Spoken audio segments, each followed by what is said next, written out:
My name is Amy Chatterjee, and I am the Director of College Counseling at our Collegewise Westport office. And today I'm going to talk to you about how to ask for letters of recommendation for college.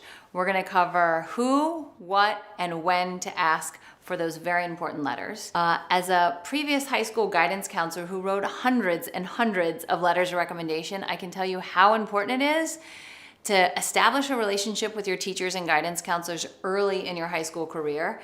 And the more information and the more detail you can provide to those people, the better your letters will be. I promise you that. So first of all, who do you ask for those very important letters of recommendation? The easiest way to do this is to identify 2 to 3 of your academic teachers that you have connected with throughout high school.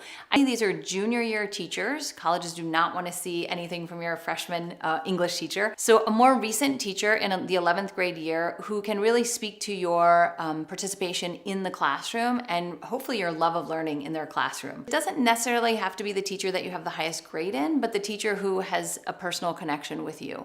So you want to ask at least two academic teachers, could be 3, and possibly another person who's involved in your life. It could be a coach, a music teacher, a director in the theater program, a clergy member, a boss, someone who can speak to kind of your commitment to an activity outside of the classroom. When do you want to ask these teachers? Ideally, the time to ask is in the spring of your junior year. Ideally right after spring break, because teachers are nice and well rested and happy to say yes. And you want to have that conversation in person. It's not super cool to send an email to someone asking for a letter of recommendation. You want to have that conversation in person. And you need to gauge that conversation and how it's going to see if you get a positive response back from that teacher. An example would be, "Hi, Mrs. Smith, I've been doing a lot of research on colleges, and I know how important the letters of recommendation are in the process. And I was wondering if you would be willing to write a favorable letter of recommendation for me for college." And then you wait and you see what the response is. If they're excited, if you get a smile, if you get a resounding yes, wonderful, you're good to go.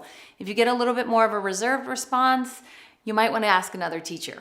Your letters of recommendation are confidential, so you'll never actually be able to see what they say. So that face-to-face conversation is so important. As soon as you get that affirmative yes, you go home, write a thank you follow-up letter of recommendation email for them. The email is very simple. It's your way to say thank you for agreeing to write my letter of recommendation. And by the way, I thought I'd point out 2 or 3 bullet points about some things I've really enjoyed in your class.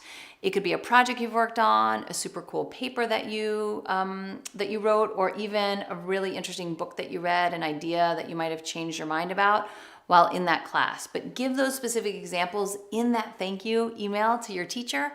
They're going to hold on to those and they'll use those over the summer or early fall when they actually write the letter of recommendation. And finally, you want to follow up with this process. So in the fall of your senior year, you're going to reach back out to these teachers to say, "I hope you had a great summer. I wanted to follow up about my letter of recommendation and see if you need any other information from me before you write it." And then once you've been admitted to the college of your choice and decide where you're going to attend, make sure you follow up with your teachers and your guidance counselor who wrote your letters of recommendation, because that thank you at the end is really important. It shows them how much you value their participation in the college process with you and what an influence they had in wherever you were accepted. That's it. Thanks so much for watching, and now go ask for those letters of recommendation from your teachers.